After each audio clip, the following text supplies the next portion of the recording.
Japan, Malaysia ও ভারতের পর এবার বাংলাদেশেও শনাক্ত হল চীনে আতঙ্ক ছড়ানো এইচএমপিভি আক্রান্ত রোগী। আক্রান্ত ব্যক্তি একজন নারী।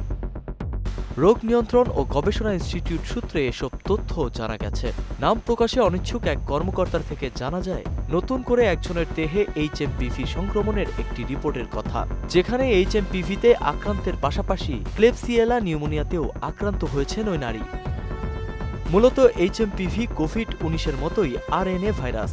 ভাইরাসটি শ্বাসযন্ত্রে আক্রমণ করে, তবে এরা একই পরিবারের ভাইরাস নয়। কোভিডের টিকা নেওয়া থাকলে বা আগে কখনো কোভিড হলেও এইচএমপিভিতে আক্রান্ত হওয়ার সম্ভাবনা আছে। ছড়ানোর বিষয়েও করোনার মতোই মিল রয়েছে নতুন এই ভাইরাসটিতে। এইচএমপিভি রয়েছে এমন বস্তু বা স্থান, স্পর্শ কিংবা আক্রান্ত ব্যক্তির হাঁচি কাশির ড্রপলেট লেগে থাকা স্থান থেকে, যেমন দরজার হাতল, লিফটের বাটন। স্পর্শ করার পর সে হাত চোখে, নাকে বা মুখে ছোঁয়ালে ভাইরাসটি ছড়াতে পারে। ভারত, চীন সহ বিভিন্ন দেশে ইনফ্লুয়েঞ্জা ধাঁচের এই ভাইরাসে আগেও আক্রান্ত হয়েছে মানুষ, যা থেকে আজ করা যায় মানুষের মধ্যে কিছুটা হলেও এই ভাইরাসের বিরুদ্ধে ইমিউনিটি গড়ে উঠেছে। নাসিমুল বারী, সৌরভ, মোহনা ডিজিটাল।